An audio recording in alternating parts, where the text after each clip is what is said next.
खुशी है 1 घंटा बोलिए कि प्रधानमंत्री जी हम लोगों के बीच में आए।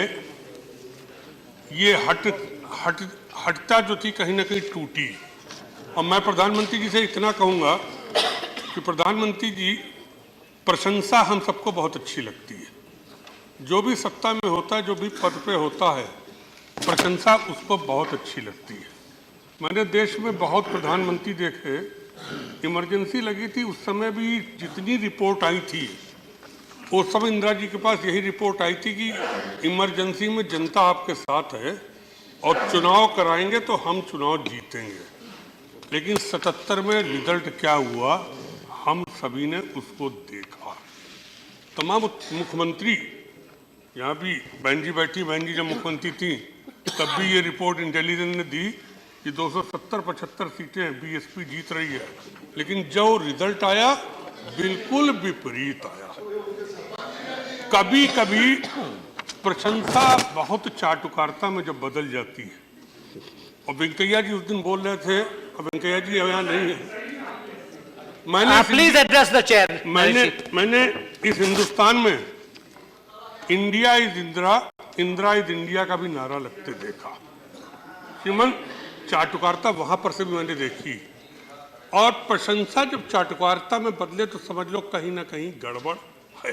हम सबको, मैं किसी पे आरोप नहीं लगा रहा हूं, लेकिन हम सबको इस चीजों को सोचना चाहिए। क्योंकि आज मीडिया पे जिस तरीके से सरकार ने दबाव बनाकर, मेरा बिल्कुल निश्चित आरोप है कि मीडिया पे जैसे इमरजेंसी में, एक पहली इमरजेंसी ये देश में, दूसरी इमरजेंसी है। पहली इमरजेंसी एक देश में लगी थी, अब दूसरी आर्थिक इमरजेंसी है, जिस अघोषित का ये घोषित है, आर्थिक इमरजेंसी घोषित है।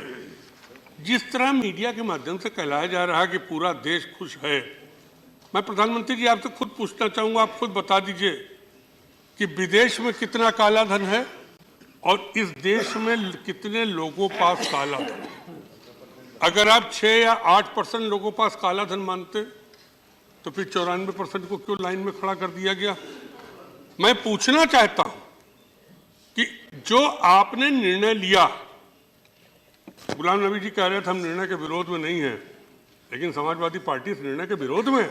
हम इस निर्णय के विरोध में, मैं तो निर्णय सही बिल्कुल नहीं मानता हूं। और शायद कुछ ही 50 साल में निकाल लीजिए, विश्व में कुछ ही देशों में इस तरीके के निर्णय हुए, और जिन देशों में निर्णय हुए उन देशों में वहां के तानाशाहों ने निर्णय लिए, चुनी हुई सरकार ने कहीं पर निर्णय लिया। कोई भी देश में चुनी हुई सरकार ने निर्णय लिया। अमेरिका में भी 11% इन्फ्लेशन है, लेकिन 11% इन्फ्लेशन का मतलब अमेरिका अपने डॉलर को खत्म करने पे कभी नहीं। क्या यूके में इन्फ्लेशन नहीं है? यूके में भी इन्फ्लेशन है, लेकिन वहां की सरकारों ने अपनी करेंसी को कभी नहीं खत्म किया। आज मैं पूछना चाहता हूं कि जिन उद्योगपतियों के पास काला धन है, कौन लाइन में लगा हुआ है? कौन नेता लाइन में लगा है? कौन आईएएस आईपीएस लाइन में लगा है?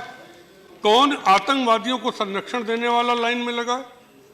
लाइन में तो गरीब लगा हुआ है, जिससे क्या, रिजर्व बैंक ने हमको नोट दिया, उस पर लिखा हुआ है कि मैं वचन देता हूं कि ए धारक को मैं वचन देता हूं कि इन रुपए का भुगतान किया जाएगा।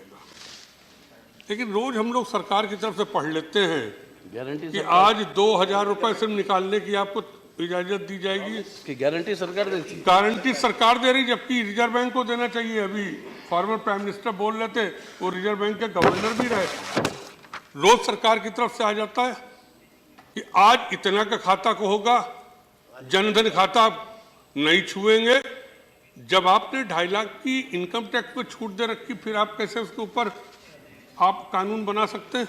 आपको अगर कानून कोई बनाना, और मैं तो कहूंगा जिस सदन से पास होना चाहिए कि भविष्य में अगर कोई चुनी हुई सरकार ऐसा निर्णय ले तो बिना दोनों सदन की परमिशन के किसी को निर्णय लेने का अधिकार नहीं। ये अधिकार पूरे देश का है, ये अधिकार पूरे देश की चुनी हुई जनता का है, और जनता का रिप्रेजेंटेशन हम लोग कर रहे हैं। जब तक सदन में डिस्कस न हो जाए कैसे इस तरीके का निर्णय ले लिया जाएगा। और ये निर्णय श्रीमन बहुत घातक है। मैं तो कहूंगा ये निर्णय देश के हित में नहीं लिया गया, ये निर्णय उत्तर प्रदेश के चुनाव को देखते हुए लिया गया। अगर उत्तर प्रदेश का चुनाव इतना इंपॉर्टेंट चुनाव हो जाएगा कि देश की 94% जनता को सड़क पर खड़ा कर दिया जाएगा।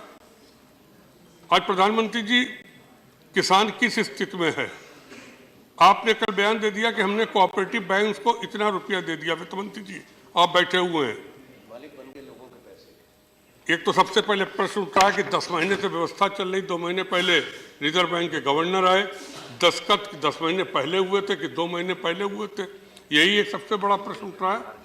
लेकिन वित्त मंत्री जी आपने कह दिया कि सहकारी बैंकों को हमने इतना रुपया दे दिया, लेकिन क्या उन सहकारी बैंक को आपका कोई डायरेक्शन रिजर्व बैंक का गया है कि सोसाइटी को भी वो पैसा जाएगा, उस पैसे से उस सोसाइटी से किसान उधार या पुराने नोट के माध्यम से खाद और बीज ले पाएगा कि नहीं ले पाएगा? कोई ऐसा डायरेक्शन गया हमें बता दीजिए। आप यहाँ पे आपके एक सचिव दास साहब है, रोज टेलीविजन पे घोषणा कर देते हैं कि आज ये छूट दी। जब बैंक जाओ तो बैंक कहता है मेरे पास तो कोई रिजर्व बैंक का सर्कुलर आया नहीं, ये छूट कहां पर से होगी? आपकी जितनी करेंसी है उसका सिर्फ 10% ही तो आप जनता को दे पाए हैं। और प्रधानमंत्री जी आपने खुद कहा कि 5 लाख करोड़ से ऊपर काला धन, जिसको आप काला धन कह रहे हैं, हम नहीं समझ पाए काला धन कैसे है। अगर आदमी जमा कर रहा है तो उस धन को हिंदुस्तान का धन माना जाना चाहिए। अगर 5 लाख करोड़ रुपया या 6 लाख करोड़ रुपया बैंक में आ गया 8 तारीख के बाद से कम 4 लाख करोड़ रुपए बैंक में ऑलरेडी जमा होगा, तो टोटल करेंसी का अगर 10 लाख करोड़ इन बैंकों में आ गया और आप 16 लाख करोड़ की करेंसी मान के चल रहे हैं, अभी 1 महीना बाकी है, तो कौन सा बड़ा भारी मिल गया? और विदेश में काले धन के लिए हम लोग पास तो व्हाट्सएप पे सूची आती है, वैसे रोज ही नई सूची आती है, उसमें किस किस के नाम आ जाते हैं समझ नहीं आता है। मैं तो कहूँगा आज आप ये भी डिक्लेयर करिए, अगर आपने इस देश में काला धन समाप्त करने का निर्णय लिया तो विदेश से काला धन कब आएगा ये भी हिंदुस्तान के लोगों को पता लग जाए। चुनाव के समय तो यही निर्णय हुआ था, चुनाव के समय तो यही बात करी गई थी। चुनाव के समय यह हुआ था कि विदेश से काला धन लाएंगे, हिंदुस्तान के काले धन की बात नहीं हुई थी। और ये भी कह दिया गया था कि 15 लाख, तभी तो जनधन खाता भी लोगों ने खुलवा दिया। अब जनधन खाते में भी अगर कुछ रुपया 60,000 करोड़ रुपए कितना जमा हो गया, आज मैं अखबारों में पढ़ रहा था, जनधन खातों में जमा हो गया, तो यहां से आदेश निकल गया है कि अब जनधन खाते से कोई रुपया निकलेगा नहीं। यानी जिस गरीब को 15 लाख रुपए देने के लिए खाता खुलवाया गया था, बीजेपी के तो लोग ये भी नीचे प्रचार कर रहे हैं कि करीब 5 लाख करोड़ रुपया काला धन बच जाएगा, इतना रुपया छपवाकर सब गरीबों के खाते में जमा कर दिया जाए। Naresh ji, you have consumed your party's time. Time का कोई डिस्कशन नहीं था। इसमें तो डिस्कशन था। चेयरमैन साहब उसमें Is there a decision to that effect? Time की कोई लिमिट नहीं।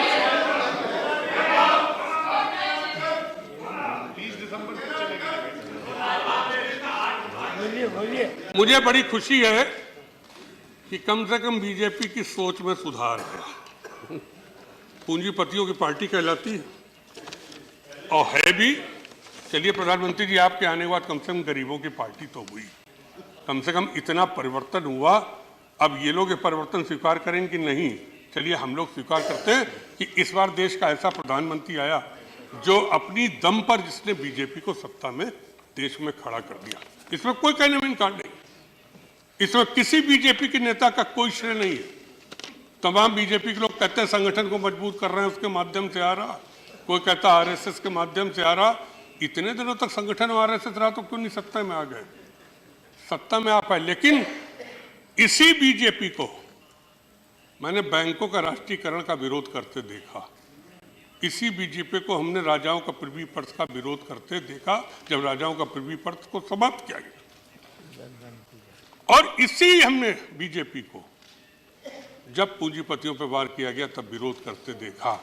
तो क्या इस बीजेपी के इस चरित्र में, एक जमाने में गरीबों को जमीन जब वितरण की जा रही थी, भूमिहीनों को, उस समय कांग्रेस की सरकार थी, निर्णय लिया गया था कि जितने देश में भूमिहीन है सबको जमीन गांव सभा की दे दी जाएगी। तब भी मैंने बीजेपी को एजिटेट करते देखा। तो अब कम से कम ये तो स्पष्ट हो जाए कि बीजेपी को उन पॉलिसियों से अभी विरोध है कि नहीं है। क्या बीजेपी उनको चाहती कि नहीं? आज 7,000 करोड़ रुपया माफ कर दिया गया स्टेट बैंक ने। जो अखबारों में समाचार आया है उसमें विजय माल्या का भी रुपया माफ कर दिया गया, जो लंदन में बैठ के मजा ले रहा है।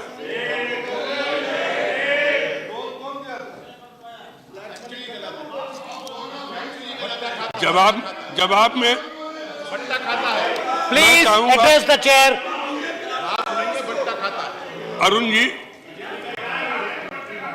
अरुण जी मैं चाहूंगा, Please address the chair. स्पष्टीकरण हो चुका है इस सदन में, आप फैक्चुअली गलत बोल रहे हैं और उसको रिपीट कर रहे हैं।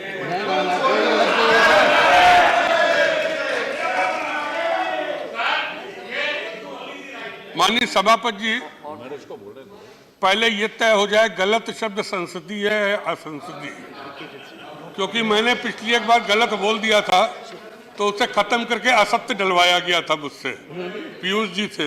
मैंने कह दिया था गलत दे रहे हैं आंकड़े, तो उस गलत को असत्य कहना पड़ा था मुझको, खुद ही परिवर्तित करके। तो मुझे ख्याल है, क्योंकि नहीं तो मैं कह दूंगा कि आप गलत झूठ बोला था आपसे, गलत नहीं बोला था, आपने झूठ बोला था। Thank you, Naresh ji. Please finish. मैं जानना चाहता Please. मैं जानना चाहता हूं कि बैंकों पे एनपीए कितना है।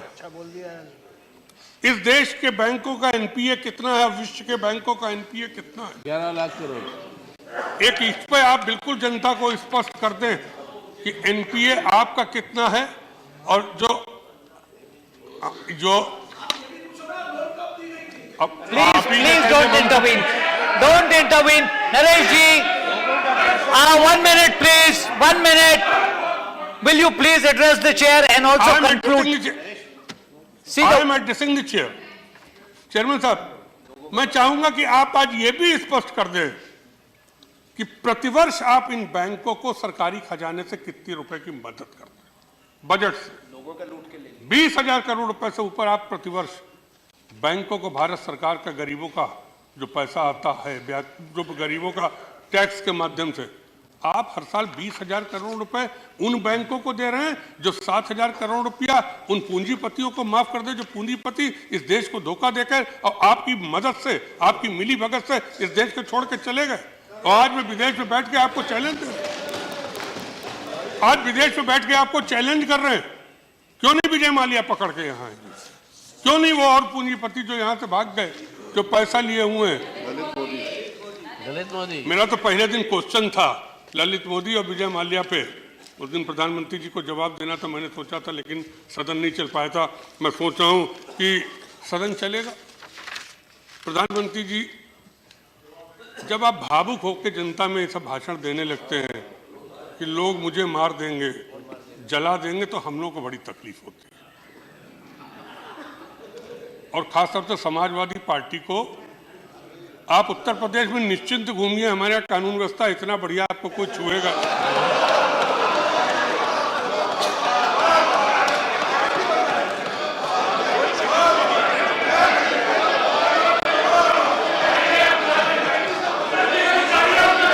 silence, please.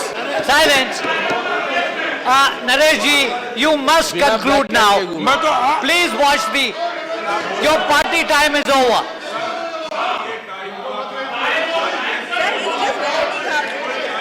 देखिए, दूसरों को भी बोलना है। बोले सब, चाहे जय हिंद डिबेट से। Okay. Please. Naresh ji, resume please. Please resume. Mathur ji, आप प्रधानमंत्री जी तो शायद आरएसएस में सीनियर हैं। हमें जो बताया गया, आप गुजरात जाते थे तो प्रधानमंत्री आपको रिसीव करते थे। आप बैठिए, आप बैठिए। जो हमें बताया गया, बोलो। मैं प्रधानमंत्री जी आगरा में गए, गाजीपुर में गए, भावुक होकर आपने भाषण दिया। अगर हमारे देश के प्रधानमंत्री को जान पे खतरा हो सकता है तो तो फिर पाकिस्तान से कौन सुरक्षा हमारी करेगा? बांग्लादेश और नेपाल से कौन हमारी सुरक्षा करेगा? रोज 56 इंच सीने की जो बात होती थी, कल या परसों पाकिस्तान ने फिर 3 सैनिक हमारे मारे और उनका शव छत बिछत किया। क्यों ये हुआ? आप प्रधानमंत्री जी बिल्कुल, जब आप ये कहेंगे तो हम लोगों को बड़ी तकलीफ होगी, और बहुत भावुकता में जब बार-बार बोला जाता है तो जनता भी उसको कहीं ना कहीं ड्रामे के रूप में लेने लगती है।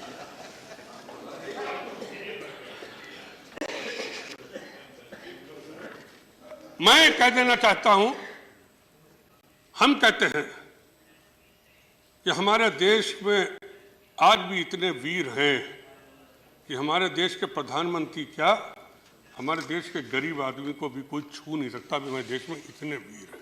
इस देश का वीरता का इतिहास रहा है, और उस वीरता के इतिहास में अगर प्रधानमंत्री जी हम खुद ही डरते रहेंगे, अगर कल होकर हमने ही कहना शुरू कर दिया, मेरा आपसे अनुरोध है कि अब भावुकता का भाषण छोड़िए, सत्यता के भाषण पे आइए, क्योंकि अहंकार कहीं ना कहीं अंधकार में भी ले जाता है। और मैं विश्वास दिलाता हूं कि ठीक है, उत्तर प्रदेश का चुनाव होने जा रहा है, चुनाव हमारे आपके बीच में होगा। अब चलो हमने कह दिया बहन जी हैं, सभी राजनीतिक दलों के बीच में चुनाव होगा।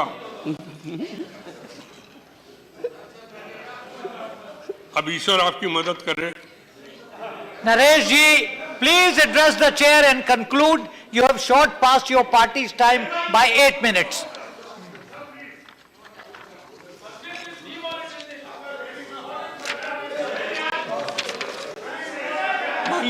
माननीय सभापति जी,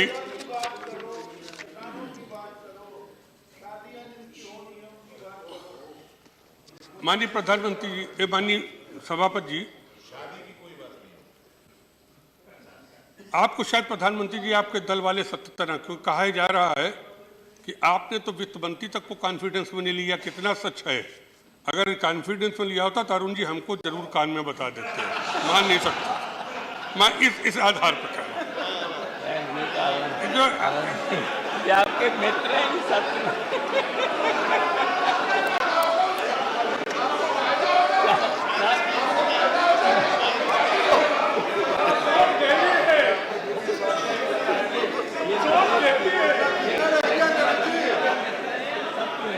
देखिए, you must conclude now. You are taking the time of other speakers. You must conclude now. हम लोगों को बड़ी तकलीफ है, और शायद विपक्ष ने इस मारे मांग करी थी कि प्रधानमंत्री जवाब दें कि वित्त मंत्री तक को नहीं पता लगा कि नोटबंदी का आदेश होने जा रहा है। प्रधानमंत्री जी ने जब कैबिनेट बुलाई आखिरी तमाम फैसले के लिए, तो मंत्रियों के मोबाइल भी बाहर रखवा लिए गए, जो अखबारों में छपा, जो लोगों ने नहीं पता। रविशंकर जी हमें अकेले में बुलाते नहीं, डर के मारे, पता नहीं कितना सब घबराते हैं। अरे बुला के कभी कुछ बता देते Ravishankar. Naresh ji, you must conclude now. You have taken more than double your party time. अब प्रधानमंत्री जी, There is time. I'm sorry. There is time. मैं कह देना चाहता हूं, मैं ये बात कहना चाहता हूं कि अफवाहों का दौर चल रहा है। मैं चाहता हूं अफवाहों का दौर कहीं ना कहीं खत्म होना चाहिए। काली इंक लगाने का किसने निर्णय लिया, मैं उसका घनघोर विरोध करता हूं। इससे तो चेहरा ही काला करा देते अगर देश के लोगों का, तो ज्यादा रहता क्या। एक हवा चल गई कि इसके बाद प्रधानमंत्री जी लॉकर सीज कर देंगे। स्मिता बहन जी ज्यादा अच्छा बताएं लॉकर। और सबसे खराब क्या हुआ, जो महिला धन था, जिसको स्त्री धन कहते हैं। अब हम लोग सब जानते हैं स्त्री धन का क्या महत्व होता है, हम सबको मालूम है। सारी महिलाओं की पोल खुल गई कि किसने कितना कितना रुपया बचाकर रखा था अपने पति से करवा। ये सब छुपा छुपा के, मेरी पत्नी पता नहीं कल पुराने लिफाफे ढूंढ के लिए आई कि रुपए रखे हुए। 1 minute, Naresh ji, please. I'm sorry, there are other speakers. You cannot continue indefinitely. Against 8 minutes, you have taken 11 minutes extra. प्रधानमंत्री जी, आपने 2000 का नोट छपवा दिया। 2000 के हमने भी यहाँ भेजकर जब रुपए 20,000 निकालने के लिए चेक भेजे तो 2,000 नोट मिल गए, लेकिन वो 2000 का नोट तोड़ने के लिए तो कोई तैयार नहीं है। शिवन, यहाँ कैंटीन में पहले दिन जो हम लोगों ने चाय पी तो करीब 150 का बिल बेटा, 150 था नहीं तो 2000 जमा कराने पड़े हमको कि रख लो, जब बिल पूरा हो जाए तब बता देना। आपने जो 2000 का नोट निकाला है, 500 का नोट मिल नहीं रहा, 100 का नोट अवेलेबल नहीं, 2000 का नोट आदमी कैसे तोड़ाएगा? कम से कम इस पे भी तो जरा स्पष्ट कर दीजिए कि आखिर 2000 का नोट छोटा। आज सारी बैंक बंद है। अगर विपक्ष ने 28 तारीख को आक्रोश दिवस का नारा दिया है तो हमने बंद का नारा इस मारे नहीं दिया कि बंद तो है ही पूरा देश। कौन थी? दिल्ली की चांदनी चौक बंद, कूचा क्या कहलाता, कूचा वो बंद पूरा, पूरी आजाद की मंडी, आजाद नगर की मंडी बंद। I shall now call the next speaker. Please sit down. हो गया, Please cooperate. Please cooperate. मैं कंक्लूड कर देता हूँ। Please मैं conclude. Yeah. कंक्लूड कर देता हूँ। जी ठीक है, थैंक यू। आपका आदेश तो कभी मैंने टाला ही नहीं है, हिम्मत ही नहीं पड़ी, और फिर आप यूपी के हमसे बड़े हो तो और भी आदेश आपका नहीं टाल सकता हूं। मैं सिर्फ इतना कहना चाहता हूं प्रधानमंत्री जी कि जो व्यापारी आपका वोटर था वो आज आपके कितने विरोध में शायद आपको नहीं मालूम होगा। हमें वोट मांगने की उनसे जरूरत ही नहीं पड़ी, अपने आप वो वोट देने को तैयार हो। एक जो हम लोगों ने मांग करी कि जेपीसी गठन किया जाए, इस मारे मांग करी कि आपकी कुछ यूनिटों के अध्यक्षों को रुपया पहले कहां पर से मिल गया और लीकेज कैसे हो गया, उन्होंने कैसे जमा कराया था। तो इस पे हम लोगों ने कहा कि जेपीसी, और जेपीसी तो कई बार बन चुकी है इस देश में, कई बार जेपीसी बनी। मनमोहन सिंह जी जब प्रधानमंत्री जी थे तब भी जेपीसी का गठन हुआ था, हम ही लोग इस हाउस में थे। एक ये भी बताइए कि नेपाल की अर्थव्यवस्था हमारे रुपए से चल रही, बांग्लादेश भूटान की अर्थव्यवस्था हमारे नोटों से चल रही, वहां भी जो हमारे देश वाले रह रहे हैं, उत्तर प्रदेश का तो अधिकांश व्यापारी नेपाल में व्यापार कर रहा है, बिहार का भी बहुत ज्यादा है। उनके पास जो इंडियन करेंसी, वो इंडियन करेंसी कैसे बदलेगी, वहां का व्यापार कैसे होगा? और मेरा तो कहना है कि जो सरकार ने पाबंदी लोगों पे लगाई है कि आप 50,000 से ज़्यादा नहीं निकालेंगे अगर आपका कैश अकाउंट है, प्रधानमंत्री जी ये सब बैन बंद करिए, नहीं जनता आप पर बैन लगा देगी, आपकी पार्टी पे बैन लगा देगी। आपको बैन करने का कोई अधिकार नहीं है, ये अधिकार का दुरुपयोग मत करिए। Thank you Naresh ji, thank you very much. देश की जनता को राहत मिस्टर डेरेक ओब्रायन, कम से कम ऐसा न कर दिए कि एक महीने में बेरोजगारों की संख्या इतनी बढ़ जाए कि देश में हाहाकार की स्थिति पैदा हो जाए। इन शब्दों के साथ मैं नोटबंदी का फिर से विरोध करता हूं और प्रधानमंत्री जी आपसे अनुरोध करता हूं इस तुगलकी आदेश को वापस लीजिए। बहुत बहुत धन्यवाद। The way the scheme has been implemented, it's a monumental management failure, and in fact it is a case of organized loot and legalized plunder of the government.